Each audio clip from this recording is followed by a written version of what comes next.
शानदार, एकदम जबरदस्त, बहुत बेहतरीन। 5 फैक्टोरियल में देखूं तो मैं पहली बार जीरो आता है।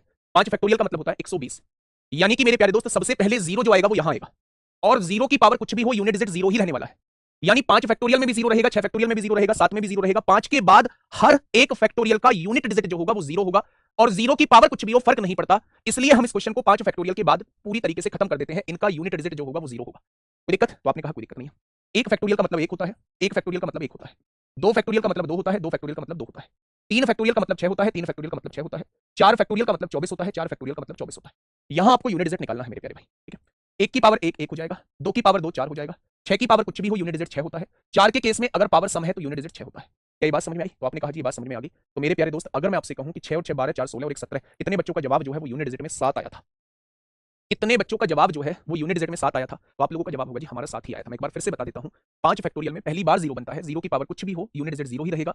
5 फैक्टोरियल के बाद हर एक फैक्टोरियल में यूनिट डिजिट जीरो ही होता है, उसकी पावर कुछ भी हो फर्क नहीं पड़ता। तो 5 फैक्टोरियल के बाद जो है वो सारे फैक्टोरियल का यूनिट डिजिट जीरो ही आएगा। अब सवाल है इनको सोल्व करना है। एक फैक्टोरियल का मतलब एक होता है, एक फैक्टोरियल का मतलब एक होता है। दो फैक्टोरियल का मतलब दो होता है, दो फैक्टोरियल का मतलब दो होता है।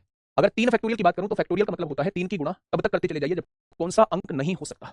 यानी कि जब हम किसी संख्या का वर्ग करें तो इनमें से कौन सा ऑप्शन ऐसा है जो इकाई के अंक पे कभी भी नहीं आ सकता? क्या एक आ सकता है? बिल्कुल। 9 का वर्ग करने पर पीछे एक ही आता है तो एक तो आ सकता है। क्या 9 आ सकता है 3 का वर्ग करने पर पीछे 9 ही आता है? ये भी आ सकता है। क्या 4 आ सकता है 2 का वर्ग करने पर पीछे 4 आता है? ये भी आ सकता है। लेकिन 8 जो है वो किसी का भी वर्ग करिए पीछे 8 कभी भी नहीं आएगा। तो आंसर क्या हो जाएगा? Option number D. करेंगे तो 56 को 6 आएगा, और 6 कम कितना हो जाएगा? तो इसका यूनिट डिजिट कितना आ जाएगा? इसका यूनिट डिजिट मेरे भाई 6 आ जाएगा। ठीक है, क्या आएगा? आप मुझे बताइए क्या आएगा मेरे प्यारे दोस्त, बोलिए फटाफट। देखिए ये भी विषम है, ये भी विषम है, ये भी विषम है क्योंकि अन्य विषम है, ये भी विषम है, ये भी विषम है। अगर सारी की सारी संख्या विषम है तो 5 की गुणा अगर विषम में होती है तो यूनिट डिजिट 5 आता है। अगर 5 के साथ एक भी सम आ गया तो यूनिट डिजिट जो है वो 0 आता है। यानी इस क्वेश्चन का जो जवाब आएगा वो 5 आएगा। वो 5 क्या है? ओड है। लेकिन मैं इस क्वेश्चन की तरफ इसलिए नहीं जाऊंगा, मैं इस क्वेश्चन की तरफ इस ऑप्शन की तरफ इसलिए नहीं जाऊंगा क्योंकि मेरे भाई 5 ठीक है ओड है, लेकिन ओड तो और संख्या भी होती है। क्या 3 आ सकता है? कभी भी नहीं आएगा। क्या कभी भी 7 आ सकता है? नहीं आएगा मेरे प्यारे दोस्त, नहीं आएगा। क्या कभी भी 9 आ सकता है? नहीं आएगा। तो मेरे प्यारे दोस्त फिर मुझे जो है मैं ऑप्शन नंबर डी की तरफ जाऊंगा। फिर मैं ऑप्शन नंबर डी की तरफ जाऊंगा। ठीक है, फिर मैं किसकी तरफ जाऊंगा? मैं फिर ऑप्शन नंबर डी की तरफ जाऊंगा। तो इस क्वेश्चन को एक बार वेरीफाई हमें करना पड़ेगा कि सिस्टम ने इसका आंसर क्या माना है, उस ऑर्गेनाइजेशन ने इसका आंसर क्या माना है। मैं देखिए ओड का मतलब होता है कोई सी भी ओड संख्या आ सकती है, ए का मान क्या होगा? आप ये बता दीजिए कि के की जगह कौन कौन सी वैल्यू आ सकती है। अगर मैं आपसे कहूं कि के की जगह 6 लिख दूं मैं, तो 6 की पावर कुछ भी हो यूनिट डिजिट 6 आएगा, यानी 6 के लिए तो ये वेरीफाई होता है। अगर के की जगह मैं 8 लिख दूं तो पावर को पूरा पूरा डिवाइड, पावर को 4 से डिवाइड करना पड़ेगा, ये पूरी पूरी डिवाइड हो रही है। 8 की पावर 4 का मतलब पीछे 6 आएगा, यहां भी 6 आ रहा है, यानी 8 भी हो सकता है के की जगह। अगर के की जगह मैं 2 रख दूं तो पावर पूरी पूरी डिवाइड हो रही है 4 से, तो 2 की पावर 4 लिखना पड़ेगा, और 2 की पावर 4 16 होता है, यहां भी 6 आ रहा है। यानी कि आप के की जगह चाहे 6 लिखो, के की जगह चाहे 8 लिखो, के की जगह चाहे 2 लिखो, अगर उसकी पावर ये है तो हमेशा यूनिट डिजिट कितना आएगा? हमेशा यूनिट डिजिट 6 ही आएगा। तो इसका आंसर क्या हो जाएगा? पावर को 4 से डिवाइड करते हैं, अगर पावर को 4 से डिवाइड करेंगे तो ये पावर पूरी पूरी कट जाएगी, और जब पावर पूरी पूरी कट जाती है तो 2 की पावर हम 4 लगा देंगे। ठीक है भैया, आगे बढ़िए। अगर मैं आपसे कहूं कि पावर को 4 से डिवाइड करेंगे, 4 का डिविजिबिलिटी रूल, बाद के 2 अंक डिवाइड करिए, 4 पंजे 20 होगा, 2 बचेगा, 8 की पावर 2 लगा देंगे। एक बच्चे का कमेंट आ रहा है, रिंकी यादव है, बोलिए सर ये क्वेश्चन यूपीएसआई में आते हैं। भाई यूपीएसआई कोई बाहर का एग्जाम थोड़ी ना, नहीं पूछा गया, ये क्या ये यूपीएसआई में पूछा गया, और हाँ इसका ऑप्शन नंबर ए माना गया है, इसका ऑप्शन नंबर ए माना गया है ना। जो उसने माना है जिस एग्जाम में पूछा गया उसमें ऑप्शन नंबर ए माना गया है, क्योंकि 5 आ रहा है, उन्होंने बताया 5 आ रहा है, ये तो हमें पता है कि 100% 5 आएगा। 5 आएगा तो वो 5 जो है वो मेरा ओड है, ठीक है ना। हाँ बेट भी कुछ कुछ ए ही ठीक है ना। 5 हमारा रिजल्ट आएगा, इसका 5 रिजल्ट आएगा, और 5 रिजल्ट आएगा, और 5 कैसी संख्या है? ओड संख्या है। 5 कैसी संख्या है? ओड संख्या है। ठीक है, चलिए बहुत बढ़िया, बहुत शानदार। इसका आंसर जो माना है वो 5 माना है। अब देखिए मेरे प्यारे दोस्त आगे आइए, अगले क्वेश्चन की तरफ चलते हैं। अगला क्वेश्चन क्या कहता है? इस क्वेश्चन का आइए, बस इस क्वेश्चन में सारी चीजें रिकॉल हो जाएंगी। ठीक है ठीक है ठीक है, करना है कैसा नहीं कराना, ये बच्चों का खेल है, यूनिट डिजिट हार्ड नहीं बनता है ना, थोड़ा हार्ड बनाइए। पता नहीं कौन से क्या खा के आते हो तुम क्लास के अंदर। चलिए सॉल्व करना स्टार्ट करते हैं। 5 की पावर कुछ भी हो फर्क नहीं पड़ता, 5 ही उसका यूनिट डिजिट रहेगा। 2 के केस में पावर को 4 से डिवाइड करते हैं, अगर पावर पूरी पूरी डिवाइड हो जाती है तो हम यूनिट डिजिट पे पावर 4 लगा देते हैं। 3 के केस में हम पावर को 4 से डिवाइड करते हैं, 4 दूनी 8 होगा, 1 बचेगा, 19 4 चौक 16, 3 बचेगा, जो रिमाइंडर बचता है उसे यूनिट डिजिट पर लगा देते हैं। 1 के केस में कोई फर्क नहीं पड़ता, पावर का 1 ही रहता है। 7 के केस में 4 अट्ठे 32 होता है, 3 से इसफल बचेगा, यानी 7 की पावर 3 लगा देंगे। और यहाँ पहले से ही आप लोगों को 3 दिया हुआ है, पहले से ही क्या दिया हुआ है? 3 दिया हुआ है। अच्छा मैं आपसे कहूं कि 2 की पावर 4 16 होता है, 16 को 6 आएगा। 3 की पावर 3 27 होता है, 27 को 7 आएगा। 7 की पावर 3 343 होता है, 3 आएगा, और यहाँ क्या है? प्लस का 3। 5 और 6 11 होगा, 11 और 1 12 होगा, 12 और 3 15 को 5 आएगा, माइनस 7 और 3 10 10 को 0 आएगा। यानी कि इसका रिजल्ट क्या हो जाएगा? 5 में से 0 जाएगा तो आंसर क्या आ जाएगा? 5 में से 0 जाएगा तो आंसर 5 आ जाएगा। ठीक है भाई, नेक्स्ट क्वेश्चन ये रहा 2021। फिर आगे लिखा है 4 की पावर 3, यहाँ पावर 1 लिख लेते हैं, यहाँ पावर 3 है, यहाँ 9 की पावर 4 है, फिर 4 की पावर 5 है, फिर 9 की पावर 6 है। ऐसे ही करता करता वो चला गया है। 4 की पावर 99 लास्ट में लिखा है, 9 की पावर 100 लास्ट में ये लिख दी। अब वो आपसे ये पूछ रहा है कि इसका अब वो आपसे ये पूछ रहा है कि इसका यूनिट डिजिट क्या होगा, इसका यूनिट डिजिट जो है वो क्या होगा मेरे प्यारे दोस्त। अब देखिए थोड़ा सा ध्यान से सुनिएगा, मेरे दिमाग में एक बात आई छोटी। कौन सी बात आई? मैंने कहा 4 एकम क्या होता है? 4 की पावर 1 4 होता है, अगर 9 की पावर सम है तो रिजल्ट बनाता है। मैंने यहां देखा, मैंने कहा 4 की पावर 3 जो होता है अगर विषम होता है तो यूनिट डिजिट 4 आता है, और 9 की पावर सम होता है तो यूनिट डिजिट 1 आता है। 4 की पावर विषम होता है तो यूनिट डिजिट 4 आता है, 9 की पावर सम होता है तो यूनिट डिजिट 1 आता है। यानी मेरी एक बात समझ में आ गई कि हर दो संख्याओं को जोड़ के यूनिट डिजिट 4 बन रहा है, हर दो संख्याओं को जोड़ के यूनिट डिजिट 4 बन रहा है, बीच में गुणा का निशान है, हर दो संख्याओं को जोड़ के यूनिट डिजिट 4 बन रहा है। क्या लास्ट में भी यूनिट डिजिट 4 ही बना होगा इन दोनों को जोड़ के? अगर ये टोटल संख्याओं की बात करूं, 1 से स्टार्ट है, क्या ये टोटल 100 संख्याएं हैं? अगर ये टोटल 100 संख्याएं हैं, हर दो संख्याओं को जोड़ के 4 बन रहा है, तो क्या 4 जो बना होगा वो 50 बार बना होगा? यानी 4 की गुणा 50 बार होनी है, 4 गुणा 4 गुणा 4 गुणा 4। अगर 4 की गुणा 50 बार होनी है तो क्या 4 की गुणा 50 बार करने का मतलब है 4 की पावर 50 लिखना? अब आप मुझे ये बताइए कि अगर 4 की पावर सम होती है तो रिजल्ट क्या आता है? 6 आता है। 4 की पावर विषम होती तो रिजल्ट क्या आता है? 4 आता। तो इस क्वेश्चन का जवाब क्या हो जाएगा? इस क्वेश्चन का जवाब जो है वो 6 आ जाएगा। ठीक है दोस्त, बहुत जाएगा, इसको 4 से डिवाइड किया जाएगा। अच्छा मुझे ये बताइए 32 की पावर 32 का मतलब क्या है? 32 को 32 बार लिखा होगा, 32 गुणा 32 गुणा 32 गुणा 32 ऐसे ही 32 बार लिखा होगा। जब हम उसे 4 से डिवाइड करेंगे तो 4 से 32 पूरा पूरा कट जाएगा, यानी डिनोमिनेटर में कुछ भी नहीं बचेगा। जब डिनोमिनेटर में कुछ भी नहीं बचेगा, ये संख्या पूरी की पूरी 4 से कट जाएगी, तो मेरे भाई जब संख्या पूरी पूरी कट जाती है तो हम यूनिट डिजिट पर पावर 4 लगा देते हैं, हम यूनिट डिजिट पर पावर 4 लगा देते हैं। और अगर मैं आपसे 2 की पावर 4 की वैल्यू पूछूं तो 2 की पावर 4 16 होती है, और 16 का यूनिट डिजिट क्या होता है? 16 का यूनिट डिजिट जो है वो 6। मेरे प्यारे दोस्त 5 फैक्टोरियल से बड़ा फैक्टोरियल अगर कभी कोई दिया हुआ हो तो उसका यूनिट डिजिट जो होता है वो 0 होता है। अगर 5 फैक्टोरियल से बड़ा फैक्टोरियल कोई आप लोगों को दिया हुआ है तो उसका यूनिट डिजिट जो होता है, यूनिट डिजिट जो होता है वो 0 होता है मेरे भाई, क्योंकि आप देखेंगे 5 फैक्टोरियल में 120 आ जाता है, उसकी यूनिट डिजिट 0 आ जाती है। 5 फैक्टोरियल से आपके यूनिट डिजिट से हर एक जगह के क्वेश्चन मेरे प्यारे दोस्त बन जाएंगे। ठीक है मेरे प्यारे भाई, अगर आपका ये मन में डाउट है कि जब पावर की पावर की पावर होती है और वो पावर पूरी 4 से ना कटे तो कैसे करेंगे, तो उसका एक क्वेश्चन में डिविजिबिलिटी रूल में आप लोगों को बता दूं। तो हर एक चीज का डिविजिबिलिटी रूल आपसे पूछा जाता है। टॉपिक थोड़ा सा बड़ा है, इसलिए हम 2 पार्ट में से ब्रेक करके समझेंगे। डिजिट जो है, अंतिम अंक जो है वो 2 से डिवाइड हो गया, लास्ट डिजिट 2 से डिवाइड हो गया, तो मेरे प्यारे दोस्त मेरी संख्या भी 2 से डिवाइड हो जाएगी। तो 2 डिजिट देखेंगे, लास्ट 2 डिजिट, अगर अंतिम 2 अंक मेरे 4 से डिवाइड हो गए तो संख्या भी मेरी 4 से डिवाइड हो जाएगी, और अगर अंतिम 2 अंक ही मेरे 4 से डिवाइड नहीं हुए तो संख्या भी मेरी 4 से डिवाइड नहीं होगी। कैसे जी? मैंने एक संख्या आपके सामने लिखी 54 32 44, मैंने आपसे कहा कि भाई साहब क्या ये संख्या 4 से डिवाइड होगी? आपको पूरा चेक करने की आवश्यकता नहीं है, आप बाद के 2 अंकों को देखिए, क्या ये बाद के 2 अंक जो है वो 4 से डिवाइड होते हैं? तो मेरे प्यारे दोस्त जब आपने बाद के 2 अंकों को डिवाइड करके देखा तो ये पूरा पूरा डिवाइड हो गया, इसका मतलब ये संख्या भी पूरी पूरी डिवाइड हो जाएगी।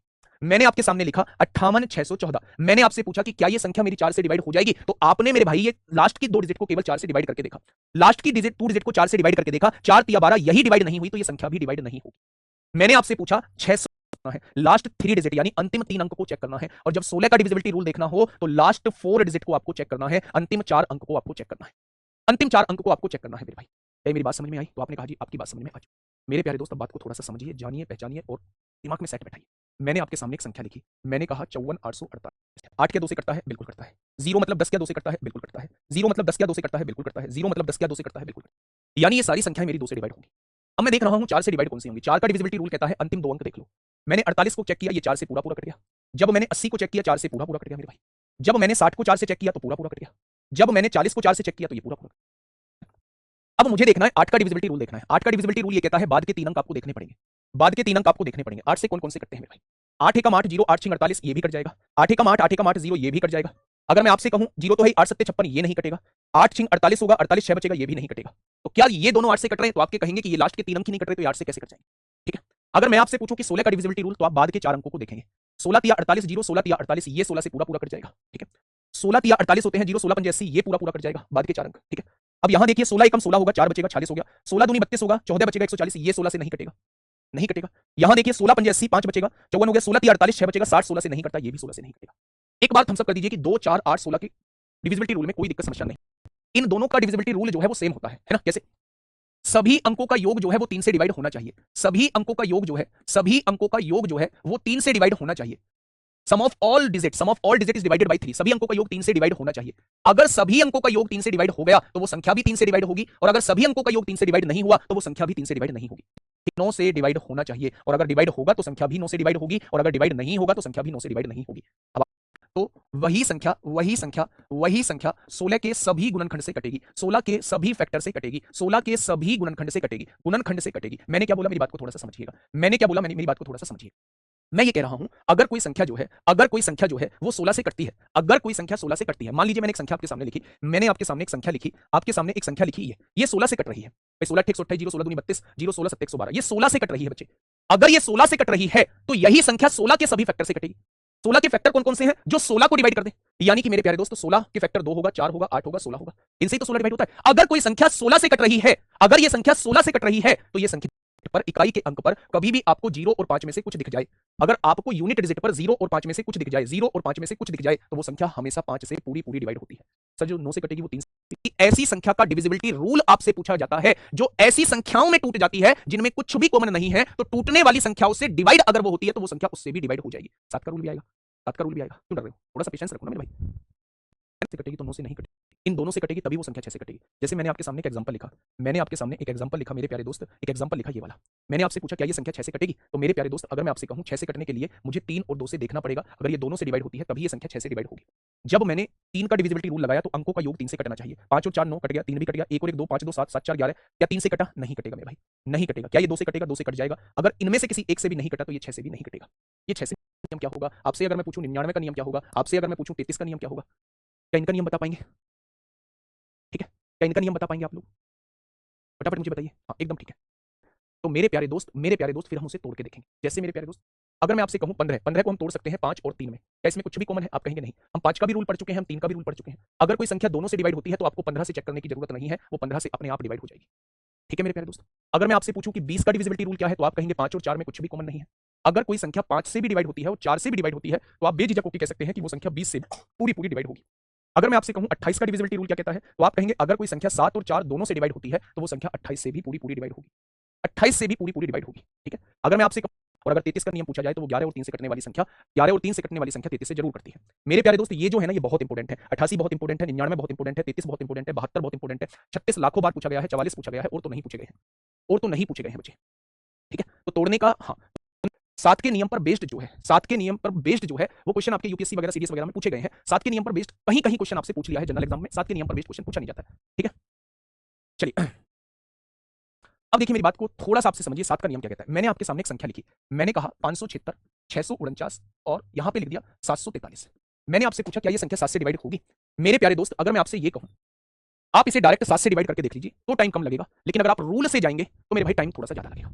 बात को समझना क्या कहता है रूल।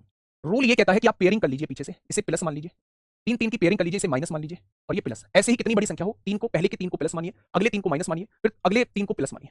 जो ये प्लस प्लस वाले हैं इनको जोड़ लीजिए, 6 3 9 हो जाएंगे, 7 और 4 11 को 1 हासिल 1 हो जाएगा, 5 7 12 और 1 13 हो जाएगा। इसमें से 649 घटा दीजिए, 9 में से 9 गया 0 होगा, 11 में से 4 गया 7 होगा, ये 670 आ जाएगा। अगर घटने के बाद ये संख्या 7 से डिवाइड हो गई तो दी गई संख्या भी 7 से डिवाइड होगी, और घटने के बाद ये संख्या 7 से डिवाइड नहीं हुई तो ये संख्या भी 7 से डिवाइड नहीं होगी। अब आप कहेंगे जी फिर इसको बता क्यों रहे हो, है ना? नहीं प्रियंका देवी गुड़िया एक बार आप ना नंबर यहाँ पे लिख दो, किसी और को नहीं दिखेगा, मुझे दिखेगा और कोई दिक्कत नहीं है।